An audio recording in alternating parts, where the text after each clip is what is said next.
I can tell you a little bit of what I know about the history between these two players. Um, it doesn't go back all that long because Alireza is so young. The first game in my database that they played was the Blitz game from 2018 that Carlsen won. Um, and then they played again a very famous game in 2019. Now, Alireza was already much more well known, and he was playing at the it was the World Blitz Championship in Moscow. It was one of the last tournaments, the last big tournaments that was held before the COVID pandemic, and I played in that one. And that was kind of ended a bit scandalously with Magnus being down 3 pawns in a bishop endgame, and Alireza not managing to make a move in time, losing that game. And I think he tried to claim like no losing chances. That didn't go. That wasn't accepted because there were some theoretical positions where Magnus could still win if Alireza sort of helps himself get checkmated. So Magnus won that game as well. After that, they had a banter chess match online that was surprisingly won by Alireza. I watched that. That was amazing. Alireza at 16 years old beating Carlsen in and we're off. We're off with the game, and Magnus choosing to use the opening move. He chose mostly for the World Championship match. He's gone for the E4 move. Alireza sticking to one of his guns. Often an opening he chooses to use when he's going for the win. He's playing the Karo Khan defense, and some may say it's all pawns and no fun, but Alireza is giving it a go here in this very, very important matchup. Yeah, so as we get into this opening, I'll continue my little story. It seems to me that Magnus does quite well against Alireza in classical chess. He beat him in their most recent game in September in Norway chess, and that was an end game. So generally, he's been doing quite well against him, but of course, in the faster time controls, it seems like Alireza's chances have been better. And definitely Magnus seems to think that Alireza is his, is the best representative of the new generation. And I'm sure he's super motivated for this game. I was hoping actually, Yoon, that when you were revealing to us like some sort of secret, that it was not just a 7th round pairing of Carlsen and Firouzja. I was hoping you were going to tell us about some match that was going to be played, something like that. Yeah, but what is surprising here is that Magnus is spending 2 minutes on the clock already on move 3. At this level, that is sensational how long he's spending to make his decision. And we see the pawn moving forward in the center. Getting his bishop out is Alireza. And then Magnus plays a pretty uncommon move as he pushes his pawn forward to challenge in towards the middle very early on. Magnus is trying to take his young opponent out of book, by which we mean out of his prepared opening. Yeah, it's a little bit more common to play the C4 move when there's an inclusion of like the H pawn, H4, H5. I'm definitely not as familiar with the C4 move immediately. So what? And I think I think Magnus is relying on that to be the case for Alireza as well, hoping that the youngster is not familiar with this way of playing. Yeah, how can we expect the game to develop? I mean, there's definitely going to be a fight for the D5 square, right? As Black will try to put the knight there. On the other hand, White has a space advantage, and White will try to avoid the trade of pieces.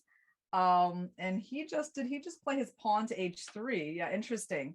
So he obviously doesn't want. Well, I interpret this as like maybe he doesn't want the move Bishop G4 to happen. He doesn't want there to be that kind of piece trade on the board. Yes, very, I think completely correct. The pawn is taking control of the square G4, which it seems like the queen was already controlling there. But Magnus's idea is that he wants to get his knight out without the bishop being able to put pressure in towards the knight and in towards the queen. So a very slow, strategic move there from Magnus. he's kind of saying that I'm playing in a very unorthodox fashion because I'm just trying to get you out of your normal patterns. Yeah, it's interesting. I've studied some of these positions, and it would be nice. I can tell you, it's not going to happen this way. But White would love to have a pawn on A5. Like if White could have a pawn on A5, Black would have a pawn on A6.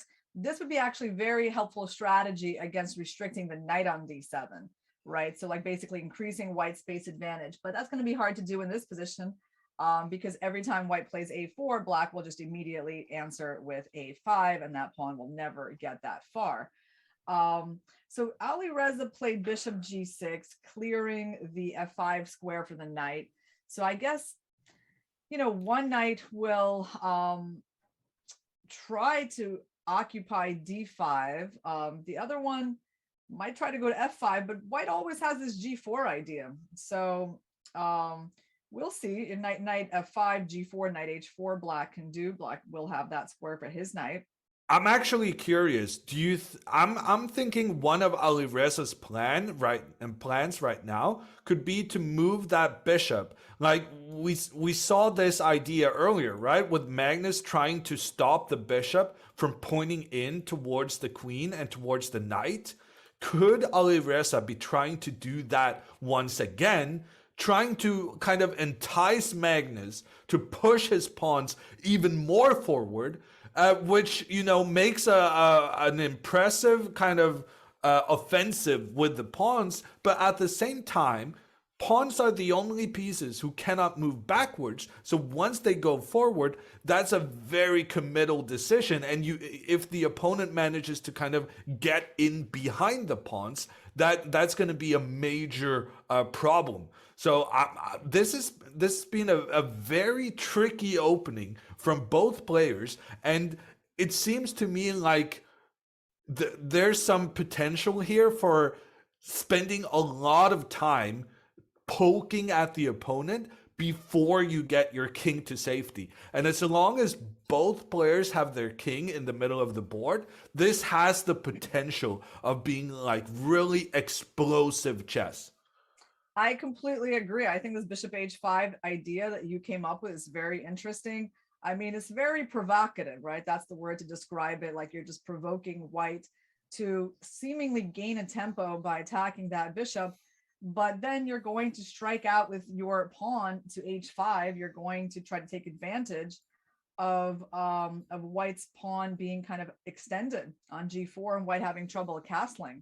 So I think that is quite a big possibility. Carlsen played this solid move b3, just supporting the c4 pawn. That way, Black basically is not going to be able to capture on c4. There's not much point anymore because White just replaces one pawn with the other. So Alireza, he played knight to f5. Okay, well, we said that's one of the possible ideas.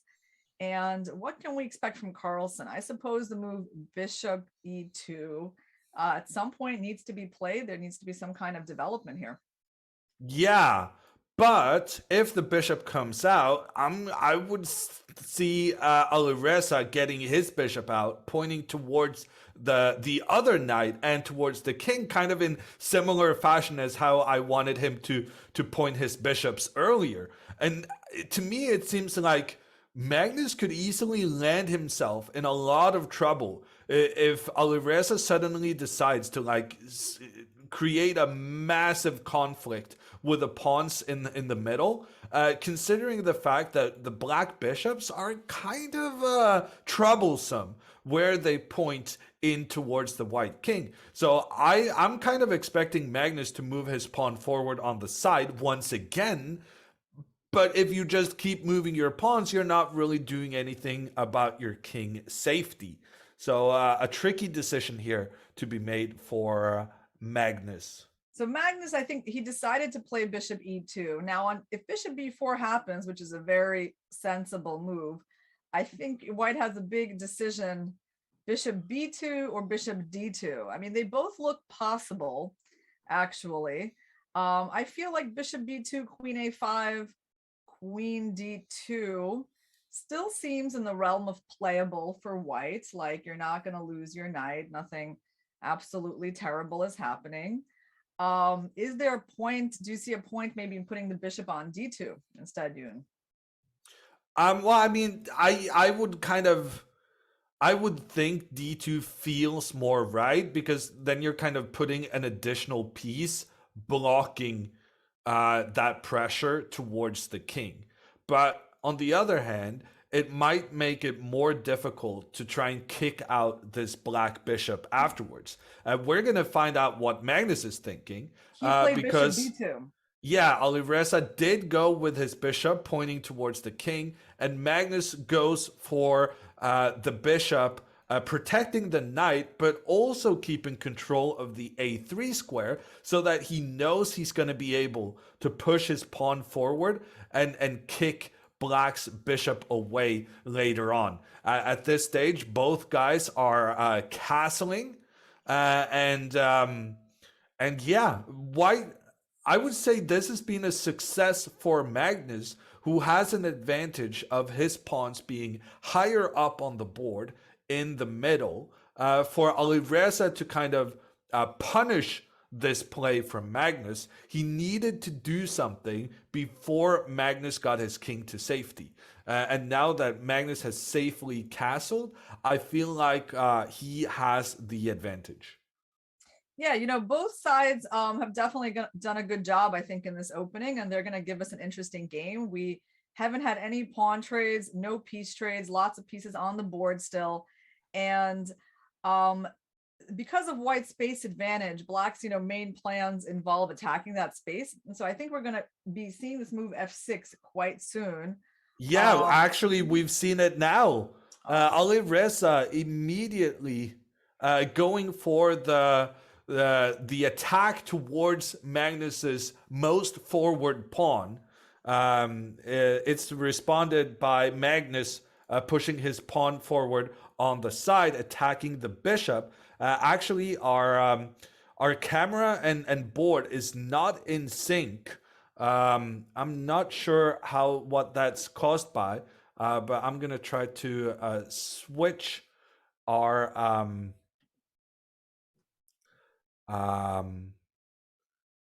switch our feed to see if we can solve this. But yeah, Magnus attacking the black bishop. He's forcing the bishop to make a decision. Normally, especially I guess when playing against Magnus, you don't want to give away the bishop pair without causing problems with white's pawn structure. So instead, I'm expecting Alireza to move the bishop back, which in turn will kind of cause his position to be a bit cramped. Yeah, I think black has a pretty big choice here because actually all of his options look playable from some perspective. I mean, there's the plan of bishop a5 to c7, very typical, putting pressure on e5. Giving up the bishop on c3, probably the least likely, even though it's not an absolutely terrible move. I mean, the position is still pretty closed. So even if you give up the bishop pair, it's not too bad. You can take on c3 and then take on e5. And then there's just like the standard bishop e7, which is also playable. But I think if you're going to move your bishop back, you might as well move it back to a5 and to c7, because that seems like a very decent diagonal for the dark squared bishop. Yes, I agree. My suggested retreat was just nonsense. If he's going to go back, he definitely wants to put that in additional pressure in towards the middle of the board. But actually now I'm realizing if the bishop steps back, will Alireza be concerned about something like pawn takes pawn in the middle? And when he recaptures that pawn, maybe Magnus can be very aggressive, pushing forward in the middle. My idea being that this threat on the knight causes more problems now that the bishop is on the side of the board, considering the fact that if the knight tries to move forward, the bishop loses its retreat square, and cannot get away from the edge of the board. Yeah, there's So still knight c4. Oh, there's no knight c4 because the bishop would take. Yeah. so this is the kind of thing Alireza has to consider. He has made those considerations. He's chosen to retreat his bishop. And Magnus actually goes down this variation we were just studying. He makes the trade in the middle of the board.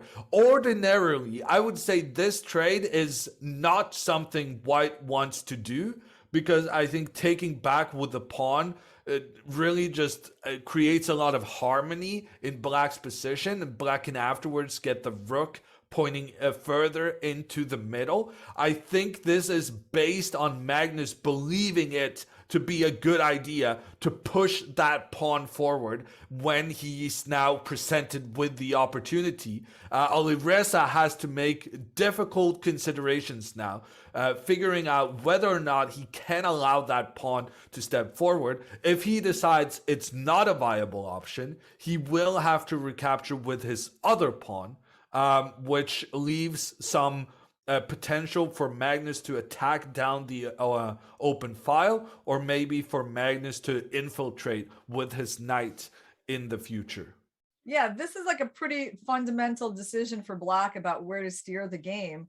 I think c takes d5 is the simple, solid move. E takes d5 seems like more ambitious, much more imbalanced for the pawn structure, provoking Magnus to play that pawn to e6. And, he can really do either. I mean, my guess, I don't know, my guess would be that he is going to take with a c pawn. He'll go for solidity. But notice how these difficult decisions is affecting Alireza's clock. Magnus actually now with a significant time advantage. He's soon to be 4 minutes up on time, and you just know that can have a decisive effect on the game moving forward. Well, in that case, I'm even more likely to take with the c pawn, because if you're already down on the clock, you probably want it to be a little bit simpler. But, he's thinking, so he knows it's an important moment. And that's the thing about this rapid time control. In the Blitz, which we're going to be following, which is going to be hosted after the Rapid has finished, it's going to start in 2 days. Then you just got to trust your instinct and just move very quickly all the time. Whereas in this Rapid time control, you do have time to kind of sit and spend a lot of time on a couple of decisions if you find them to be very crucial for the continuing course of the game. And Alireza has decided that this is one of those moments. If he can play the move that feels right, if he can play the move it takes d5 without there being a massive problem with the pawn pushing forward, then he can maybe even go for a win in this game. Because this pawn, even though it's annoying right now, attacking the Black Knight, it can also be a major weakness. It can be very, very difficult for Magnus to defend this pawn moving forward. So pushing that pawn forward is a tremendously risky decision on the part of Magnus. But likewise, is it risky for Alireza to allow Magnus that push? That it needs to be calculated, and that's what Alireza is doing right now. Yeah, it seems like if Black does take with an e pawn and White goes e6, Black might have to give up the bishop on c3 in order not to get it trapped, so the knight can go to a decent square on b6. And so it's going to be a very unusual position with White having this pass pawn far advanced to e6. On the other hand, it's not supported by any other pawns. Now, he just made a decision. Let's see what it is.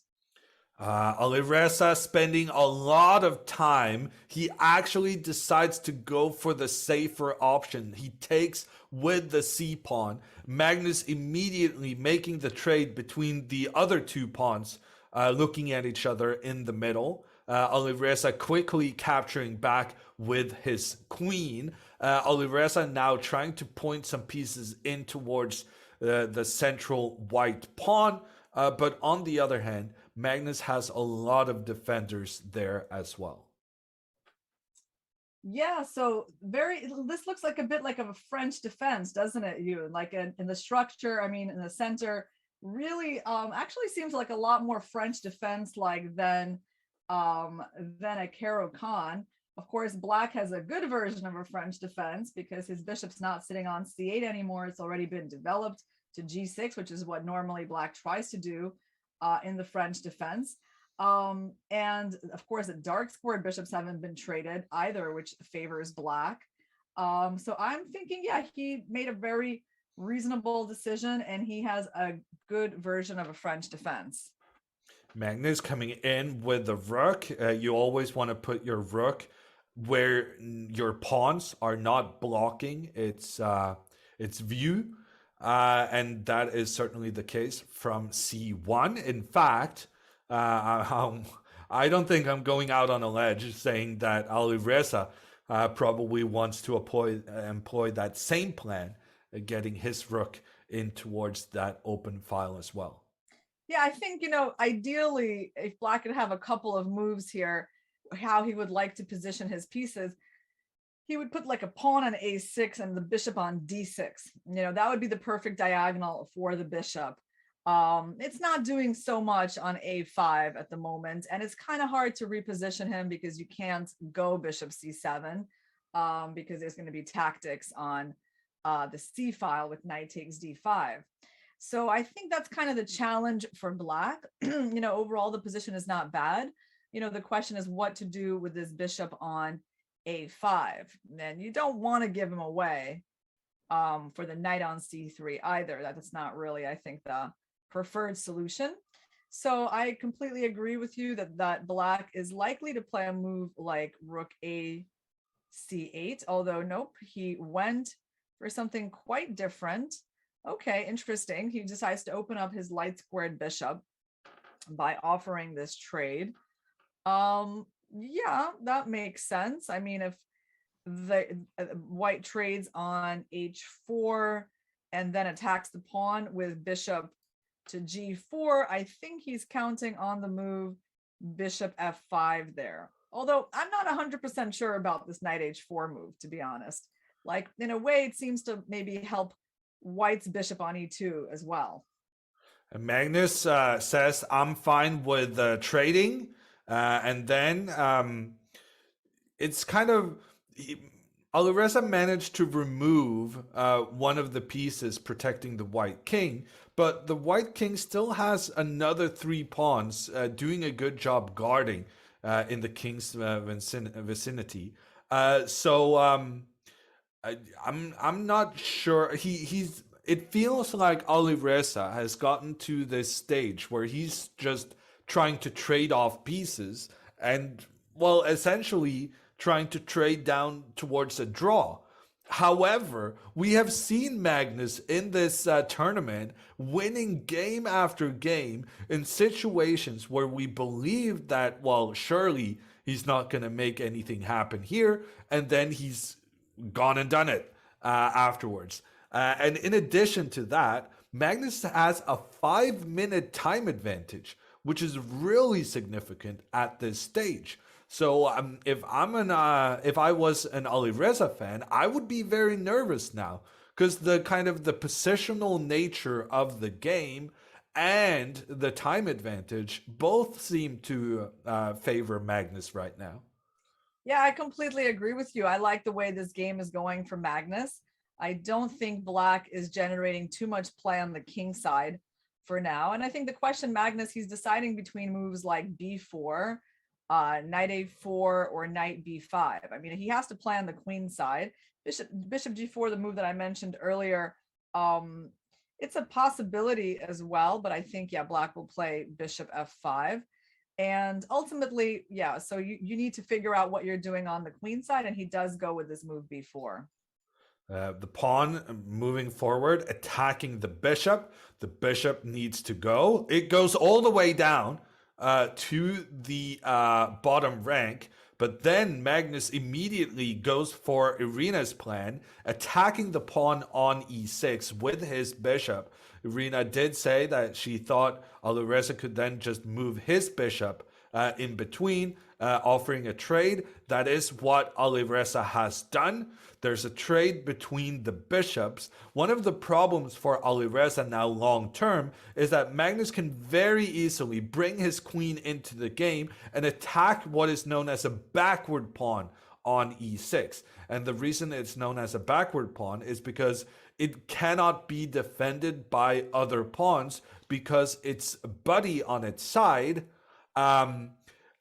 is standing too high up on the board. If we could move the black pawn down, things would be okay because the pawns are protecting each other. You know, the issue in this position is, of course, that white's bishop on b2 is the bad piece that is not so easy to improve. And black has traded off the light squared bishops, so he has no issue with his bishop, right? So the only problem in black's position is this backwards pawn. And the question is, how does white, well, it's not easy to put pressure on it. That's pretty much near impossible at this point.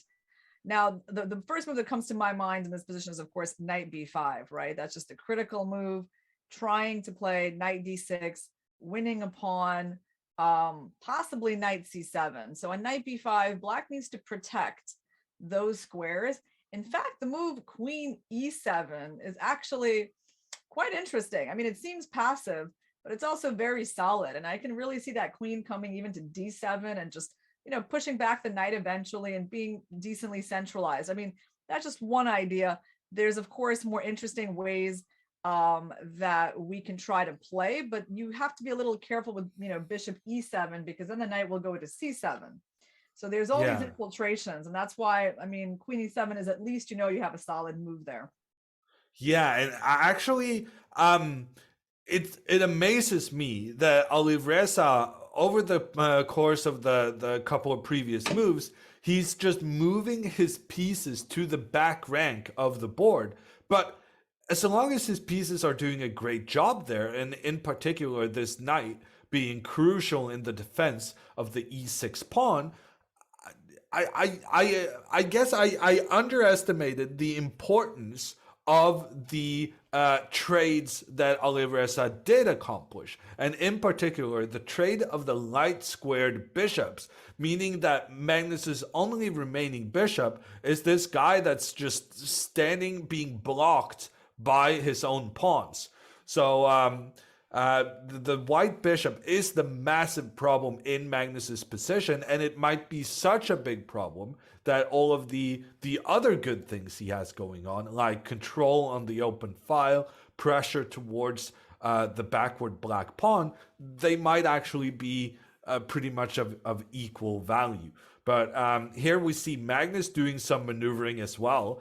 He's trying to find a good location for his knight, and I really like this maneuver from Magnus because right now he's attacking the rook. The rook will have to step back, and then Magnus might actually continue moving forward and get his knight up into this very good square in the middle of the board, where it just makes such a big difference how that knight is placed. And yes, it's time consuming getting it there, but it feels like a good decision on Magnus's we part. got some big developments in this game, because I think Alireza did something quite surprising, which is that he moved his rook to g5, not the f7 square that seemed a lot more natural.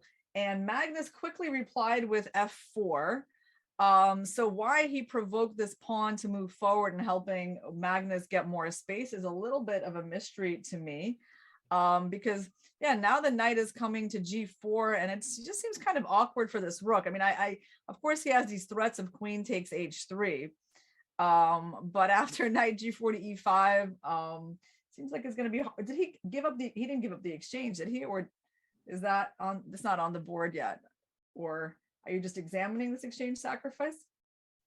I'm not sure what you're talking about. The pawn is threatening the rook, so the rook has to move. Yeah. Yeah. And Alireza trying to decide where to move the rook. He chooses to go forward. So now he has his rook and queen deep into White's position, Magnus immediately moving his king forward, deciding that actually the king is going to be an important piece here, trying to attack the rook and also giving some extra protection around the king side. And he was Magnus just now, threatening to win the game with queen f2, actually. There was a yeah. big threat there. So Magnus now wants to play queen f2, threatening the rook. The problem is the rook cannot move after the queen arrives because then the queen will point in towards the black queen. And as a result of that, seeing that threat, Alireza chooses to move his rook back. But then, he has been forced back. His plan of being aggressive has failed. And now the engines on the left-hand side with the evaluation bar is really pointing in White's direction. There's a serious amount more white than black, indicating that White has the advantage here. In addition, we can see the time advantage for Magnus is still at 5 minutes. Alireza down to under 2 minutes on the clock. He's going to be in trouble not only on the board, but on time. Yeah, this game has progressed wonderfully for Magnus. And I have to say, when I saw this move rook g5, I just felt like, that's not a move Magnus would have played. So I feel like Alireza's relative lack of experience kind of showed in that move, because basically he just wound up losing a bunch of time and getting his pieces more awkwardly placed, helping White play a fairly useful move f4. And now when you look at Black's position, you can really see the lack of harmony. The rook on g6 can't move at all. He hasn't done anything for his rook on a8. Now his queen has been forced to retreat. So, he's still holding things together. White has to figure out how to break through, but it's pretty clear that White has made big progress. Now we can start thinking about what are White's ideas for breaking through in this position. We know, by the way, Black wants to go bishop c7, right? That's pretty obvious. That's maybe one of the points even of his move queen d8, is to help the bishop transfer over to this diagonal that we've talked about before. And so is White interested in moves like f5? On one hand, he shouldn't be, right? Because it trades off Black's weakness. On the other hand, it opens up the file for his own rook, and he's already got a knight on that side of the board. It has a certain point to it, I would say, this move f5. But yeah, it's not obvious what are the other, ideas to break this position open. There's one more idea, a4. I was about to, where I was going, a4. I've tried this idea yesterday in some position, and this is about improving the bishop on b2. Yes, to go b5 and bishop a3 and try to trade that bad bishop off. That would be awesome. And Alireza quickly plays bishop c7 and he will probably be going bishop d6 and saying, no way, you can't put the bishop on a3 here. So how is Magnus going to further improve his position? He's just basically taking more space on the queen side now. His next order of business is improving the positioning of his bishop. He was denied that plan, Irina indicated, with just getting it on the diagonal, pointing down towards the black knight. That has been stopped by Can I point Black's out something bishop. here, Yoon? Don't worry, I'm very good at pointing out these pointless things, but I'm going to do it anyway. I was just looking here. He moved his rook to c3. But, just in principle, I was really interested in the exchange sack rook c5. It would be great if Black actually had to take that rook, but Black, of course, doesn't have to take that rook. It would have been very interesting to try to get that open diagonal. But anyway, he went rook c3. He's probably, is he trying to fight for the c file, or is he trying to go to e3? He might be going with both rooks on the c file. He might be going with the rook and queen on the e file. But one other thing he might be trying to do is get his bishop out on the edge and make a trade with Black's bishop. So he's got 3 different plans all at once. And we see here that Alireza chooses to move his rook to try and oppose the control of this open file. Magnus goes for the trade. Alireza captures back, and then I'm trying to spot on the video what move Magnus made. Oh, he made so there was a trade, and oh right, well I'm sure he played queen c8, right? And yeah, and Magnus went with his other rook to keep pressure on that. No, he did not. No, he wouldn't, because he'd be blundering the f4 pawn. Yeah, I see. We have a little issue with the. So Magnus, I think, played the pawn forward to give protection to that pawn. Yeah, I was thinking about that move. Afterwards, he went with the rook over to regain control of the open file. The only thing he has to watch out for in these positions is just in general, there's going to be some idea of h5, h4. So that's the one minus of this g3 move, is that there could be this undermining idea down the line.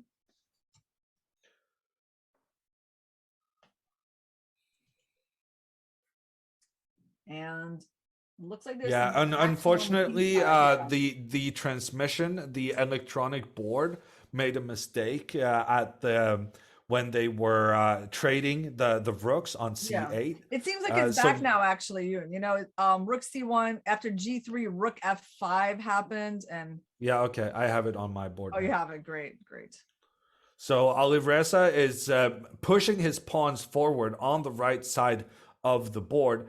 He's trying to make some headway there, and frankly, I think he's succeeding. He's creating some awkwardness with his bishop pointing down towards the white king, and he's really trying to put pressure in towards Magnus's king, basically just making Magnus a bit nervous. And this is one of Alireza's skills that Magnus has praised a lot, is his ability to create trickiness, to create tactics in trying to defend positions. Yeah. And I have seen previously that Alireza has managed to win games where he had losing positions because he can be so tricky when creating attacks against the opponent's king. And that's precisely what he's trying to do here.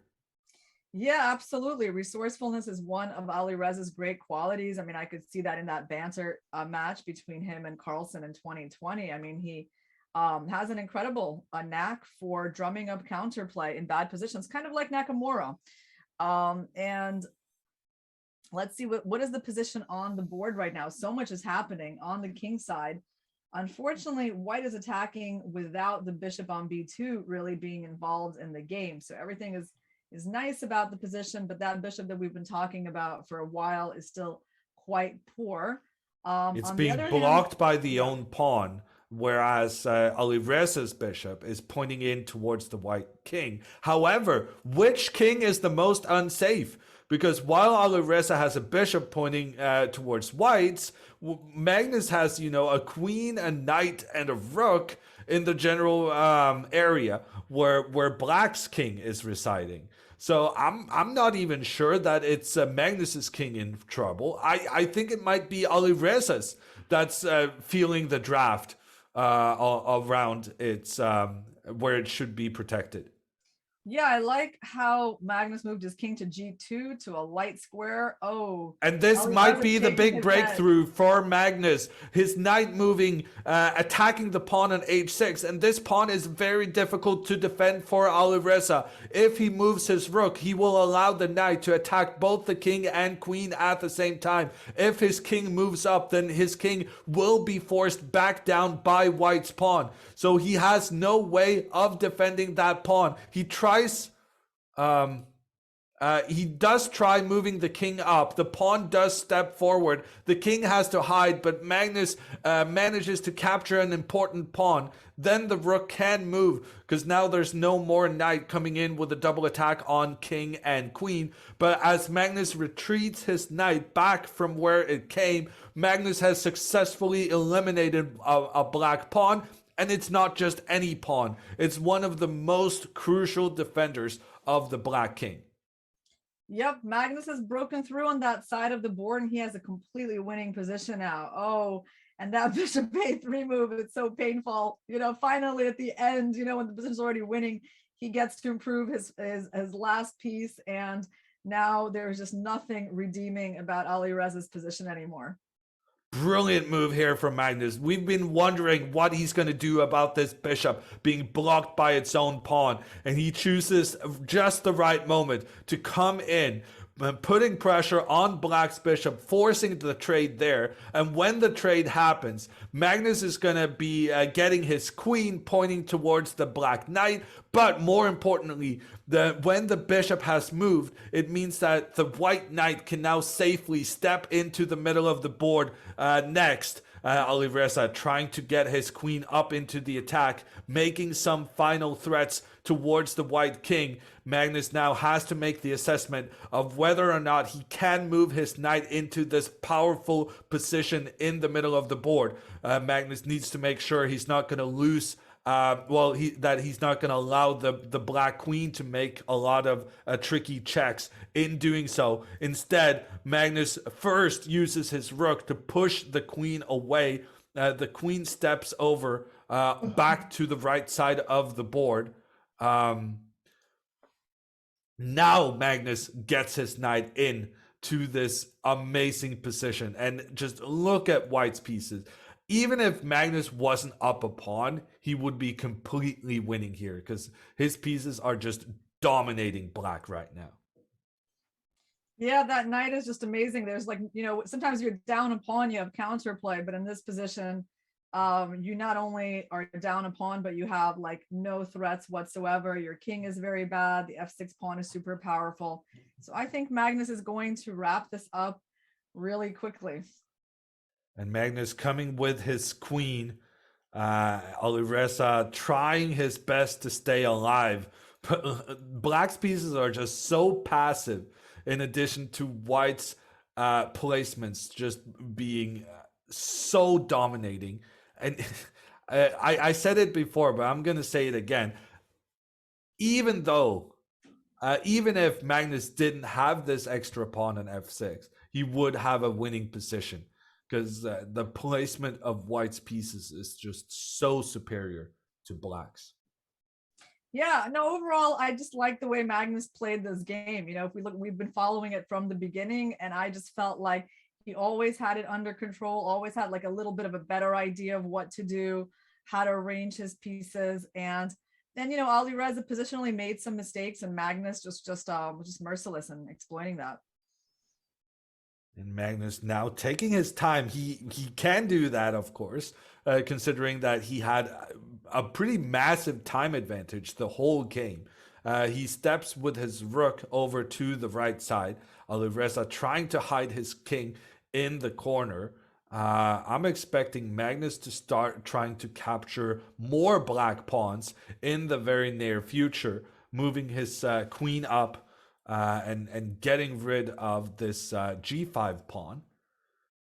Magnus really taking his time to watch out for. You cannot quite maybe go to g4 yet, because the Black queen would take the pawn on f6. So what did he just play? He played the queen to e3. He's going after that g5 pawn. This is the reason why he moved his rook earlier, so that the rook takes control of that protection duty of the pawn on f6. Alireza once again trying to move his queen up into an attacking position, trying to give checks on the White king. Maybe Magnus can just move his rook one step up. Yes, he does do that. He saw that Alireza wanted to use the c2 square for his queen, so he just says no. Yeah, he doesn't even give him a sliver of counterplay. I mean, I'm sure taking on g5 was fine, and then you could block an f2 and it still looked completely winning, but Magnus doesn't even let him have that. Alireza now pushing his pawn forward. He realizes that if this pawn is going to be lost anyway, I might try to double the White pawns. And Magnus just says, I can take this pawn later. I'm not in a rush. And here Magnus moves in with his knight, giving a check on the king. The king moves away from the check. Magnus maneuvering his knight to a superior position. The knight was incredibly well placed on e5, but Magnus is saying, I want the queen there instead. And Alireza resigns the game. Magnus, just a dominating performance from him. It kind of looked like Alireza never stood a chance. It was a fairly equal position from the opening, but White always had that little edge, that little bit of an easier position to play. And the opening also gave Magnus a big time advantage. And being low on time, Alireza made some mistakes, which cost him dearly. In the end, it was a convincing victory for Magnus, who now actually takes the lead alone in the tournament because Badr Jabava and Jan Nepomniachtchi has made a draw. And those guys were the ones chasing Carlsen